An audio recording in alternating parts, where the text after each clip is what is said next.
નમસ્કાર વિદ્યાર્થી મિત્રો, બંધારણનો ભાગ 4 માં હું બંધારણનો વિડીયો ભાગ 25 રજૂ કરવા જઈ રહ્યો છું અને આજનો આપણો ટોપિક છે રાજ્યનીતિના માર્ગદર્શક સિદ્ધાંતો, directive principles of state policy. તો સૌથી પહેલાં આપણે જોઈશું મિત્રો તફાવત જોઈશું કે મૂળભૂત અધિકાર અને રાજ્યનીતિના માર્ગદર્શક સિદ્ધાંતો વચ્ચેનો ડિફરન્સ શું છે.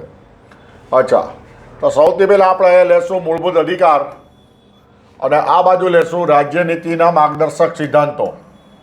બરાબર, સામે હું કમ્પેર કરતો જાઉં છું અને સમજાવતો જઈશ. This is very important for you to know my dear friends. મૂળભૂત અધિકારોને કોર્ટમાં પડકારી શકાય છે. મતલબ મૂળભૂત અધિકારોનો ભંગ થતો હોય તો ભારતનો કોઈપણ નાગરિક આર્ટિકલ 32 મુજબ સુપ્રીમ કોર્ટમાં અને 226 મુજબ હાઈકોર્ટમાં જઈ શકશે. જ્યારે રાજ્યનીતિના માર્ગદર્શક સિદ્ધાંતોને કોર્ટમાં પડકારી શકાશે નહીં, કારણ કે તે માત્ર ને માત્ર માર્ગદર્શન આપવાના સિદ્ધાંતો છે. બરાબર સમજો, મૂળભૂત અધિકારો જે છે એ બંધારણની પ્રોફેશનલ કેપેસિટી છે. બરાબર, મતલબ પ્રોફેશનલ કેપેસિટી એ અધિકાર આપે છે બંધારણ, જ્યારે આ પર્સનલ કેપેસિટી છે રાજ્યની, કે રાજ્ય જો કાયદો બનાવતી વખતે રાજ્યનીતિના માર્ગદર્શક સિદ્ધાંતોને ધ્યાનમાં લઈને કાયદો બનાવે, આને ધ્યાનમાં લઈને કાયદો બનાવે તો બધાને આ મળી રહે, મતલબ મૂળભૂત અધિકારો મળી રહે. ચલો બીજું, મૂળભૂત અધિકારોની પ્રકૃતિ નકારાત્મક છે. Now why and how it is? તો કે રાજ્યોને અમુક કાર્યો કરતા રોકે છે અને અમુક કાર્યો કરવા માટેનું ફરજિયાતપણું છે. બરાબર, it is a compulsion or mandatory for state or central government. That is why it is considered as negative. Whereas રાજ્યનીતિના માર્ગદર્શક સિદ્ધાંતોની પ્રકૃતિ હકારાત્મક છે, કારણ કે રાજ્યોને કોઈને કોઈ કાર્ય કરવાની પ્રેરણા આપે છે. બરાબર, આ તફાવત બહુ જરૂરી છે મિત્રો. આ તમને 2 લાઇનર મૂકી અને પૂછી શકે કે નીચેનામાંથી કયું વિધાન સાચું છે ખોટું છે. થર્ડ પોઈન્ટ, કટોકટી દરમિયાન આર્ટિકલ 20 અને 21 સિવાયના આર્ટિકલ સ્થગિત કરી શકાય છે. બરાબર, 20 અને 21 સિવાયના. બાકી વાત છે આર્ટિકલ 32ની, મેં તમને ઓલરેડી આ વિડીયોમાં જણાવી દીધેલું છે. જ્યારે આ સિદ્ધાંતો જે છે રાજ્યનીતિના માર્ગદર્શક સિદ્ધાંતો, તેને સ્થગિત કરી શકાતા જ નથી. In any circumstances all these principles or doctrines can't be suspended, થઈ જ નહીં શકે. ચલો, આ એપી પોઈન્ટ છે. મૂળભૂત અધિકારને બંધારણનું રક્ષણ પ્રાપ્ત છે. બરાબર, all the fundamental rights are protected by constitution itself, એનું જ સંરક્ષણ પ્રાપ્ત છે. જ્યારે રાજ્યનીતિના માર્ગદર્શક સિદ્ધાંતોને નૈતિક અને રાજકીય મતલબ કાયદો બનાવવાવાળો જે સત્તા પક્ષ છે તે, એનું રક્ષણ પ્રાપ્ત છે. હવે આ પૂછી શકે તમને મિત્રો, જો તમે આ રીતે ડીપમાં અભ્યાસ ન કર્યો હોય તો હું તમને કાયમ કહું છું કે જાણીતું લાગશે પણ જવાબ સુધી નહીં પહોંચી શકો. મારી મેથડ છે એક શબ્દ સમજાવવાની, પણ આપની પાસે ધીરજ નથી. મોટાભાગના વિદ્યાર્થી મિત્રો પૂરો વિડીયો જોતા નથી.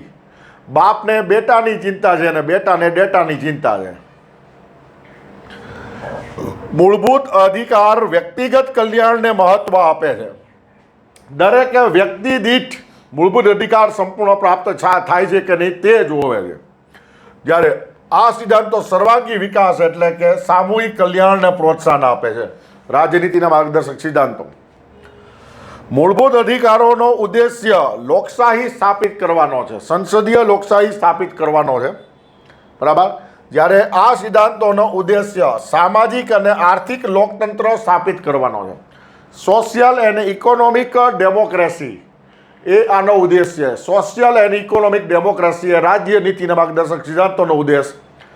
જ્યારે સંસદીય પાર્લામેન્ટેરિયન ડેમોક્રેસીનો ઉદ્દેશ્ય છે એ મૂળભૂત અધિકારનો છે. ચલો નેક્સ્ટ, હવે આપણે આર્ટિકલ જોઈશું. બરાબર, ભાગ 4માં આર્ટિકલ 36 થી 51 છે, 36 to 51. એમાં હું આર્ટિકલ 44 સુધી જ આ ભાગમાં લઈશ.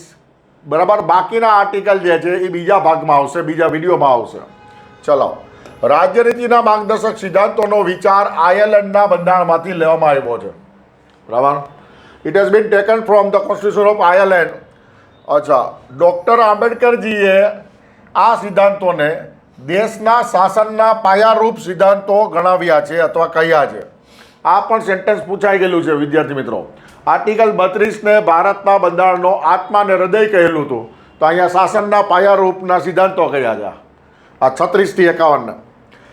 આ સેન્ટેન્સ યાદ રાખજો. અલ્લાદી કૃષ્ણ સ્વામી અય્યર કોઈ પણ લોકપ્રિય મંત્રી મંડળ ભાગ 4ની જોગવાઈઓનું ઉલ્લંઘન કરી શકશે નહીં.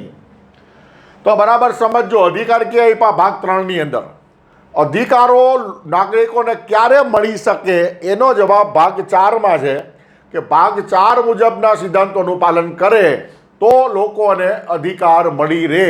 લોકોને અધિકાર મળી રહે તો હાઈકોર્ટ અને સુપ્રીમ કોર્ટે વચમાં આવવું પડે નહીં. આ એક આદર્શ પરિસ્થિતિની પરિકલ્પના કરેલી છે બંધારણે. ચલો નેક્સ્ટ. વન લાઇનર છે પણ મોસ્ટ આઈએમપી છે. અવારનવાર પૂછાઈ ગયેલો પ્રશ્ન છે કે ભાઈ રાજ્યનીતિના માર્ગદર્શક સિદ્ધાંતોનો ઉદ્દેશ્ય શું છે? સીધો સાદો જવાબ, કલ્યાણકારી રાજ્યની સ્થાપના કરવાનો. અચ્છા, રાજ્યનીતિના માર્ગદર્શક સિદ્ધાંતોનો ઉદ્દેશ્ય, મુખ્ય ઉદ્દેશ્ય કલ્યાણકારી રાજ્યની, આઈ રિપીટ, કલ્યાણકારી, વેલફેર સ્ટેટ કહેવાય. શું કહેવાય આને? Welfare state. વેલફેર સ્ટેટની સ્થાપના કરવાનો છે. બરાબર. વેલફેર સ્ટેટ એટલે શું? તો કે રાજ્ય લોક કલ્યાણ માટે શિક્ષણ, રોજગાર, ગરીબી નાબૂદી, ભાવ નિયમન, સ્વાસ્થ્ય સેવા વગેરેને કલ્યાણકારી રાજ્ય કહેવાય છે. આ બધી સુવિધા મળતી હોય બહુ વ્યવસ્થિત રીતે છેવાડાના નાગરિક સુધી, તો that is called welfare state. તો આ કલ્યાણકારી રાજ્ય 36 થી 51 ભાગ 4નો મુખ્ય ઉદ્દેશ્ય કલ્યાણકારી રાજ્યની સ્થાપના. ચલો હવે આપણે જઈએ છીએ બધા આર્ટિકલમાં, જુદા જુદા આર્ટિકલમાં. બરાબર. આર્ટિકલ 36. તો મેં આપને પહેલાં જ કીધેલું છે કે રાજ્ય જે છે, રાજ્ય શબ્દનો ઉલ્લેખ કે વ્યાખ્યા ક્યાં ક્યાં છે? તો કે ભાગ 3ના આર્ટિકલ 12માં, ભાગ 4ના આર્ટિકલ 36માં, બરાબર, અને પછી ભાગ 5ના ભાગ 6ના આર્ટિકલ 152માં. બરાબર. 3 જગ્યાએ છે અને આવે છે પ્રથમ અનુસૂચિ. આ 4 જગ્યાએ છે. બરાબર. આ મેં પહેલાં પણ ચર્ચા કરી ચૂક્યો છું. તો ભાગ 4માં રાજ્ય શબ્દનો તે જ અર્થ થશે જે ભાગ 3 મૂળભૂત અધિકારમાં આર્ટિકલ 12માં કરવામાં આવ્યો છે.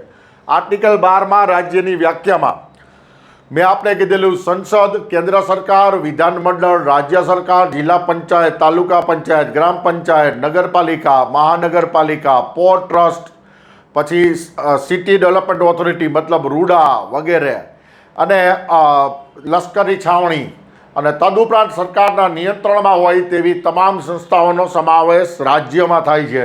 તો same meaning has been applied over here. એ જ અર્થ અહીંયા પણ ધરાવે છે એમ કહેવા માગે છે. તો ધ્યાન રાખજો, આર્ટિકલ 36 એટલે રાજ્યની વ્યાખ્યા. અહીંયા રાજ્યનો મતલબ કલ્યાણકારી રાજ્ય છે. આર્ટિકલ 12 જે છે, આર્ટિકલ 12માં રાજ્ય છે એ જવાબદારીનો સિદ્ધાંત છે. શેનો? જવાબદારી. આર્ટિકલ 36 છે એ કલ્યાણકારી રાજ્યની વાત કરે છે, કલ્યાણકારી રાજ્ય.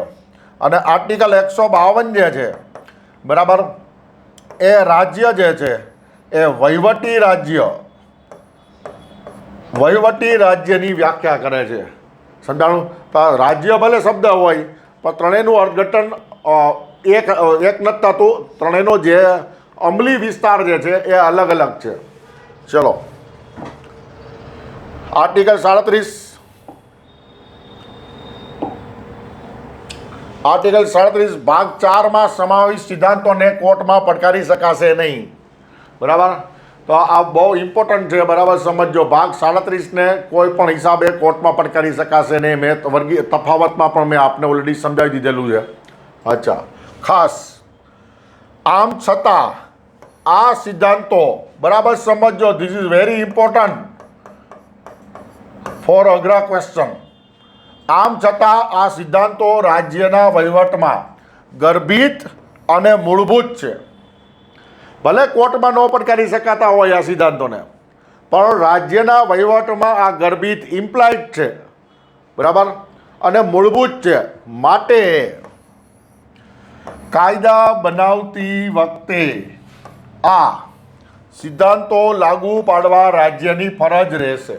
મતલબ રાજ્યએ આ સિદ્ધાંતોની વિરુદ્ધ જઈને કાયદો બનાવી શકશે નહીં, પણ રાજ્યને કાયદો બનાવતી વખતે આ સિદ્ધાંતોને ગર્ભિત રીતે સામેલ કરવાની ફરજ રહેશે. મતલબ આ સિદ્ધાંતોની બહાર જઈ અને કોઈ કાયદો નહીં બનાવી શકે એમ કહેવા માગે છે. ભલે કોર્ટમાં ન પણ કરી શકાય, બરાબર, પણ હા માગણી તો કરી શકાશે. અચ્છા, ચલો આર્ટિકલ 38 આ બહુ પૂછાઈ ગયેલું છે. આ બેઠું આ હેડિંગ છે આર્ટિકલ 38નું. રાજ્ય લોક કલ્યાણની શેની વૃદ્ધિ માટે? લોક કલ્યાણની વૃદ્ધિ માટે શેનું સર્જન કરશે? તો કે સામાજિક વ્યવસ્થાનું. આ બંને જુદી જુદી એક્ઝામમાં ખાલી જગ્યાની અંદર MCQની અંદર પૂછાઈ ગયેલા હતા. કેવી રીતે રાજ્ય ખાલી જગ્યાની વૃદ્ધિ માટે સામાજિક વ્યવસ્થાનું સર્જન કરશે? તો જવાબ લોક કલ્યાણ. અને આ પૂછાયેલું ત્યારે રાજ્ય લોક કલ્યાણની વૃદ્ધિ માટે ખાલી જગ્યાનું સર્જન કરશે, તો એનો જવાબ સામાજિક વ્યવસ્થા. અને એના ભાગરૂપે આ સામાજિક વ્યવસ્થાનું સર્જન કરવા માટે 1950માં આયોજન પંચ, પછી પંચવર્ષીય યોજના અપનાવી અને 2015માં નીતિ આયોગની સ્થાપના કરી. આ 38માંથી બોધપાઠ લઈને, બરાબર. મેં હમણાં જ સમજાવ્યું કે રાજ્યએ આ સિદ્ધાંતોનો અમલ કરવા માટે કાયદાની અંદર સામેલ કરવા પડશે બધા સિદ્ધાંતો. ચલો આર્ટિકલ 39 મુખ્ય વસ્તુ જ લીધેલી છે. જોઈને એમનો સમજતા કે મેં આમાંથી કંઈ કાપી નાખ્યું છે ના, બરાબર. આપને જરૂરી છે પરીક્ષામાં એટલું જ મેં લીધેલું છે. 39 એટલે અનુસરણ, એ રીતે એક યાદ રાખવાનું. 39 અનુસરણ, બરાબર. આર્ટિકલ 39 રાજ્યની અનુસરણીય નીતિના સિદ્ધાંતો. રાજ્યએ કઈ કઈ નીતિનું અનુસરણ કરવું? અનુકરણની વાત નથી કરતા. અનુસરણ પોઝિટિવ વેમાં હોય, અનુકરણ નકલ કહેવાય, બરાબર. તો કે એનું રોમન 1 એમ કહે છે કે પુરુષો અને સ્ત્રીઓને આજીવિકાનું પૂરતું સાધન મળવું જોઈએ, સમાન સાધન મળવું જોઈએ. તો 39 રોમન 1 IMP આ પૂછાઈ ગયેલું છે કે સ્ત્રી અને પુરુષને આજીવિકાનું સરખું સાધન. આનો એક મહત્વપૂર્ણ કેસ સ્ટડી પણ છે વિદ્યાર્થી મિત્રો, ભારત સરકારનો. અચ્છા, પછી આવશે 39 રોમન 4 પુરુષો અને સ્ત્રીઓને સરખા કામનો સરખો પગાર.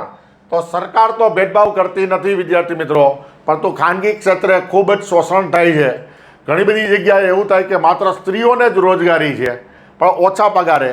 બંને ને જો રોજગારી હોય તો પુરુષોને વધુ પગાર હોય છે, સ્ત્રીઓને ઓછો પણ હોય છે. આવી ઘણી બધી પરિસ્થિતિ જોવા મળતી હોય છે ભારતમાં. તો એની જોગવાઈ છે અહીંયા. રોમન 6 બાળકોને સ્વાસ્થ્ય અને ગૌરવ સાથે વિકાસ તક. તો બરાબર સમજો, આના માટે કાયદો બનાવેલો છે કે બાળ મજૂરી સબબ 2 વર્ષ સુધીની કેદ અને 50,000 રૂપિયા સુધીનો દંડ. અને બાળ મજૂરી રોકવા માટે એક પોર્ટલ બનાવેલું છે, PORTAL. એ પોર્ટલનું નામ છે પેન્સિલ, PENCIL. પેન્સિલ નામનું પોર્ટલ બનાવેલું છે બાળ મજૂરી રોકવા માટે. ચલો નેક્સ્ટ આર્ટિકલ 39A એ શું કહે છે? ચલો આર્ટિકલ 39A સમાન ન્યાય મફત કાનૂની સહાય. જો આપ પોલીસની તૈયારી કરતા હોય મિત્રો તો આ તમને ખબર જ હોવી જોઈએ. હું આટલા વર્ષોથી કાયદો અને બંધારણ ભણાવું છું તો મને એટલો અંદાજો આવી જાય વિદ્યાર્થી મિત્રો કે અત્યાર સુધીમાં આટલું પૂછાઈ ગયું છે, આટલું બાકી છે, બરાબર. તો હું તમને કહું એવી રીતે તમે તૈયારી કરશો તો તમારા મેરિટ નહીં રેન્કમાં આવવાના ચાન્સ વધશે, બરાબર. હું એમ નથી કહેતો કે તમને નોકરી મળશે, હું રેન્કની વાત કરું. આ રેન્ક માટેની તૈયારી છે વિદ્યાર્થી મિત્રો. ચલો, તો કે સમાન ન્યાય અને મફત કાનૂની સહાય ક્યારે સામેલ કર્યું? તો કે 42માં સુધારા દ્વારા 1976માં સામેલ કરવામાં આવ્યું. અને આ સુધારાને મિની બંધારણ પણ કહે છે. અચ્છા, કોને કોને સમાન ન્યાય તો બધાને મળશે, પણ કોને કોને મફત કાનૂની સહાય મળશે?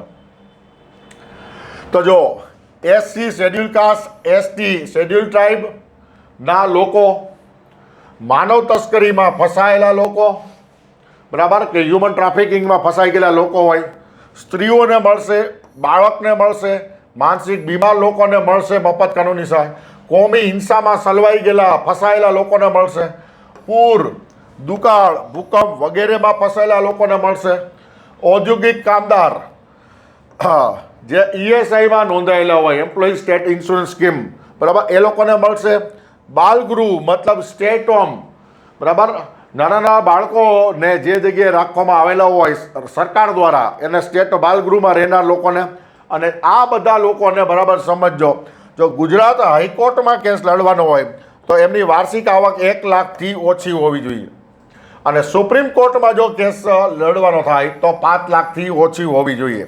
તો આના માપદંડ છે. આ ઉપરાંત જો હું તમને જણાવું તો બળાત્કાર પીડિતા જે છે, બરાબર, બળાત્કાર પીડિતા, બરાબર, અને રેફ્યુજી મતલબ વિદેશથી ભાગીને આવેલા મૂળ ભારતીય લોકો, આ લોકોને પણ મફત કાનૂની સહાય મળે છે. બળાત્કાર પીડિતા અને રેફ્યુજી મૂળ ભારતીય વિદેશથી ભાગીને આવેલા હોય એ લોકોને પણ.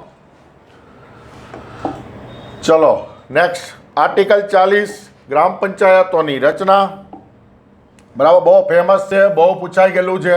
આર્ટિકલ 40ના અમલના ભાગ સ્વરૂપે 73મો બંધારણીય સુધારો કરવામાં આવ્યો, જે 1992માં બંધારણીય દરજ્જો આપવામાં આવ્યો પંચાયતને 1992માં બાય 73rd એમેન્ડમેન્ટ, બરાબર, ઇન 1992. તો આ બહુ આઈએમપી છે. તમને એમ પૂછે છે કે આર્ટિકલ 40 શેની જોગવાઈ? ગ્રામ પંચાયતની રચના, બરાબર. ગ્રામ પંચાયતને બંધારણીય દરજ્જો ક્યારે મળ્યો? તો 1992માં. કયો સુધારો? તો કે 73મો 73rd એમેન્ડમેન્ટ. તો આવી રીતે આમાંથી 3 થી 4 ક્વેશ્ચન નીકળી શકે. ચલો, આર્ટિકલ 41. મિત્રો, વિદ્યાર્થી મિત્રો, તૈયારી કરતી વખતે તમે આ બધું જતું કરવા તૈયાર હોય છે કે ચલો આ નહીં પૂછાય, પણ મને કોઈ દિવસ એવો મૂડ થતો જ નથી કે ભાઈ આ નહીં પૂછાય તો જવા દો. ના, આપણે ધારણા એમ જ કરવાની કે પૂછાશે માટે તૈયાર કરવું. આર્ટિકલ 41, કામ, શિક્ષણ અને અમુક પ્રસંગે જાહેર સહાય મેળવવાનો અધિકાર. તો બરાબર સમજો, આર્ટિકલ 41 એટલે કામનો અધિકાર, રાઇટ ટુ વર્ક. મેં અહીંયા નીચે લખેલું જ છે કે આર્ટિકલ 41 એટલે રાઇટ ટુ વર્ક, એક ધ્યાન રાખજો. એવી જ રીતે શિક્ષણનો અધિકારની અહીંયા બરાબર સમજો, માર્ગદર્શન આપેલું. અહીંયા શિક્ષણનો અધિકાર લોકો પાસે હોવું જોઈએ એવું માર્ગદર્શન સિદ્ધાંત રજૂ કરેલો. શિક્ષણનો અધિકાર આપ્યો ક્યાં? તો કે 21A. બરાબર સમજો, આ બાજુ માર્ગદર્શક સિદ્ધાંતો, આ બાજુ મૂળભૂત અધિકાર, અને વચમાં અહીંયા સૂચન હતું. તો માટે મેં તમને કીધું જ છે કે કલ્યાણકારી રાજ્ય અંતર્ગત રાજ્યમાં કાયદો બનાવતી વખતે ગર્ભિત રીતે આ સિદ્ધાંતોને સામેલ કરવાની ફરજ છે, એવું મેં કીધેલું. આ એક યાદ રાખજો બધા પ્રસંગો. બેકારી હોય તો જાહેર સહાય મેળવવાનો અધિકાર મળશે, વૃદ્ધાવસ્થા દરમિયાન જાહેર સહાય મળશે, માંદગી વખતે મળશે, અપંગતા હોય તો મળશે, અને વગર કારણે ભોગવવી પડતી તંગી. વગર કારણે ભોગવવી પડતી તંગી એટલે કુદરતી આફતો, પૂર, ભૂકંપ, બરાબર, વગેરે વગેરે જે કંઈ પણ કુદરતી આફતો છે તે વખતે લોકોને અચાનક તંગી ભોગવવી પડતી હોય અને એવા સમયે જાહેર સહાય મેળવવાનો અધિકાર થાય છે. તો જાહેર સહાય, શિક્ષણ અને કામ, આ 3 શબ્દ આવે મતલબ આર્ટિકલ 41. ચલો, આર્ટિકલ 42. ઓછું લીખવું એનો મતલબ એ ન હોય વિદ્યાર્થી મિત્રો કે આઈએમપી નથી. તો આર્ટિકલ 42ની વાત આવે તો સૌથી વધારે પૂછાયેલું છે પ્રસૂતિ સહાયતા માટેની જોગવાઈ. તો પ્રસૂતિ સહાયતાની જોગવાઈ ક્યાં છે? તો કે આર્ટિકલ 42માં. કામ અંગેની ન્યાયી અને માનવોચિત પરિસ્થિતિ નક્કી કરવા માટે, બરાબર. તો કામ અંગેની, તો લોકો જે જગ્યાએ કામ કરે છે એ કામની પરિસ્થિતિ માનવ ઉચિત હોવી જોઈએ, મતલબ માનવને માફક આવી હોવી જોઈએ. અમાનવીય પરિસ્થિતિમાં કામ ન લેવું જોઈએ એવી સૂચના આપી છે, અને આ સૂચનાનો અમલ ફેક્ટરીના જુદા જુદા factory safety act, factory act વગેરેની અંદર કરવામાં આવે છે. ચલો નેક્સ્ટ, આર્ટિકલ 43. કામદારો માટે નિર્વાહ વેતનની જોગવાઈ. તો કામદારોના વેતનની વાત આવે તો બરાબર આર્ટિકલ 43. રાજ્ય યોગ્ય કાયદાઓ દ્વારા ખેતી અને ઉદ્યોગ, બરાબર સમજો, ખેતી અને ઉદ્યોગ કામદારોને કામ, નિર્વાહ વેતન, ઉચિત જીવન ધોરણ, અવકાશ, રજા, સામાજિક અવસરો પ્રદાન કરશે. તો આ બધી જવાબદારી આ જો બરાબર સમજો છે સૂચના, બંધારણે આપેલી છે સૂચના, પણ ઇનડાયરેક્ટલી એમ કહે છે કે આ તમારી ફરજ પણ છે. કરો તો સારું, નહીંતર તમારે કોર્ટમાં આવવું પડશે. ખાસ રાજ્ય આ પૂછાઈ ગયેલો છે પ્રશ્ન 2014 પછી 2 કે 3 વખત મિનિમમ પૂછાયેલો છે. રાજ્ય ગ્રામ્ય વિસ્તારમાં વ્યક્તિગત અને સહકારી ગૃહ કે કુટીર ઉદ્યોગની ઉન્નતિમાં વિશેષ ધ્યાન આપશે. તો રાજ્યને સૂચના આપેલી છે અહીંયા કે ગ્રામ્ય વિસ્તારની અંદર રોજગારી સર્જે તેવા કુટીર કે ગૃહ ઉદ્યોગની ઉન્નતિમાં ખાસ ધ્યાન આપવું. ચલો નેક્સ્ટ આર્ટિકલ 43A ઉદ્યોગોના વહીવટમાં કામદારોની ભાગીદારી. તો શેમાં ભાગીદારી? તો કે નફામાં અને નિર્ણયમાં, બંનેમાં ભાગીદારીની વાત કરેલી છે. બરાબર. તો 42મો સુધારો 1976 દ્વારા સામેલ કરવામાં આવેલી છે. 43A. સામાન્ય રીતે જ્યારે કોઈ પેટા આર્ટિકલ આવે ત્યારે તમારે સમજી લેવાનું કે પેટા આર્ટિકલમાં બંધારણીય સુધારો હશે જ તે. બરાબર, એટલે એ અંદાજ લગાવી લેવાનો. રાજ્ય કાયદા દ્વારા કામદારોની ભાગીદારી ઉદ્યોગમાં નક્કી કરશે. તો કે શેમાં? તો કે કારીગર નફાભાગ ભંડોળ અને નિર્ણયમાં પણ સામેલ કરવા પડશે. જો બહુ મોટા પાયાના નિર્ણય હોય, એમની રોજગારી કે આવકને અસર થાય હોય તેવા નિર્ણયમાં. ચલો 43B સહકારી મંડળીઓની અભિવૃદ્ધિ. મેં તમને ઓલરેડી આર્ટિકલ 19(1)C બરાબર 19(1)C મેં તમને કીધેલું છે કે સહકારી મંડળીઓ જે છે, સહકારી મંડળી બરાબર, એમને બંધારણીય દરજ્જો મળ્યો. બરાબર. તો બંધારણીય દરજ્જો જે મળ્યો બરાબર, એની સૂચના ક્યાં હતી? સૂચના આમાં હતી. ક્યાં હતી? 43B હતી. એનો અમલ ક્યાં થયો? તો કે 19(1)C તો 19(1)C સંઘ સંગઠન ઉપરાંત સહકારી મંડળીઓને બંધારણીય દરજ્જો આપવામાં આવ્યો. 97મો સુધારો 2011. ઓલરેડી મેં કહી દીધેલું છે 19(1)C. ચલો આર્ટિકલ 44. તો વિદ્યાર્થી મિત્રો, તમને ખબર જ હશે કે ભારતનો કોઈ પણ વ્યક્તિ ભારતમાં કોઈ પણ જગ્યાએ ખૂન કરે તો નવા કાયદા મુજબ ભારતીય ન્યાય સંહિતા મુજબ જ કામ ચાલશે. બરાબર. તો એની જે કલમ છે એ મુજબ જ કામ ચાલશે. મતલબ કોઈ પણ ધર્મનો, કોઈ પણ જાતિ, કોઈ પણ કલરનો વ્યક્તિ હોય, સ્ત્રી હોય, પુરુષ હોય, નાનો હોય કે મોટો હોય, તો ભારતમાં બરાબર સમજો ફોજદારી કાયદા બધા માટે સરખા છે, પણ દીવાની કાયદા છે એ ધર્મ પર આધારિત છે, વિસ્તાર પર આધારિત છે. બરાબર. રૂઢિ કે પ્રથા પર આધારિત છે. તો દીવાની કાયદા ભારતના તમામ નાગરિકોને સમાન રીતે લાગુ પડે તેવી સૂચના 44 છે. આર્ટિકલ 44. બધા જ નાગરિકો માટે એક સરખો દીવાની કાયદો. દીવાની એટલે સિવિલ લો. બરાબર. દીવાની એટલે સિવિલ લો. દીવાની કાયદો એટલે દીવાની કાયદાને શું કહેવાય? વ્યક્તિના શારીરિક, માનસિક, સામાજિક, આર્થિક, ભૌતિક અને નૈતિક હક, હિત, હિસ્સા અને દાવાને લગતી બાબતો. આને લગતી શોર્ટ એન્ડ સ્વીટ ડેફિનેશન છે. બરાબર. જેમ કે લગ્ન, તો લગ્ન છે શારીરિક બાબત છે, માનસિક, સામાજિક, આર્થિક, ભૌતિક, નૈતિક, લગ્નની અંદર બધી બાબત જોડાયેલી છે. છૂટાછેડા થાય તો એની અંદર પણ 6 બાબત જોડાયેલી છે. પછી વારસાની બાબત આવે તો આર્થિક અને ભૌતિક બાબત સમાયેલી છે, એમાં સામાજિક બાબત પણ છે. માલિકીની વાત આવે તો એમાં પણ આર્થિક અને ભૌતિક બાબત સમાયેલી છે. ભરણપોષણની વાત આવે, કોઈ છૂટાછેડા ત્યક્તાની વાત આવે તો 6 બાબત અંદર સામેલ છે. તો વિદ્યાર્થી મિત્રો, આને દીવાની બાબતો કહેવાય. બરાબર. અને દીવાની બાબતો માટે ભારતમાં અત્યારે ધાર્મિક ધર્મના આધારે જુદી જુદી બાબતો પ્રવર્તે છે, જેને એક સરખી કરવાની સૂચના આર્ટિકલ 44 આપવામાં આવેલી છે. બધા જ નાગરિકો માટે એક સરખો દીવાની કાયદો. આ હતો આર્ટિકલ 44. તો વિદ્યાર્થી મિત્રો, આ વિડીયો અહીં સુધી રાખું છું. હવે પછી હું આર્ટિકલ 45 થી 51 લઈશ, એટલે આ રાજ્યનીતિના માર્ગદર્શક સિદ્ધાંતો પૂરા થશે. આ પૂરા થશે પછી મૂળભૂત ફરજો કરીશ, અને એ પછી તમારા માટે સૌથી વધારે વેઇટિંગ જે છે ટોપિક એ હું અત્યારે સરપ્રાઈઝ રાખું છું. એ તમને બધાને ખૂબ ગમે તેવો ટૉપિક હું આર્ટિકલ 51 મૂળભૂત ફરજો પછી લાવવાનો છું. ઓકે, ધન્યવાદ. જય હિન્દ વિદ્યાર્થી મિત્રો.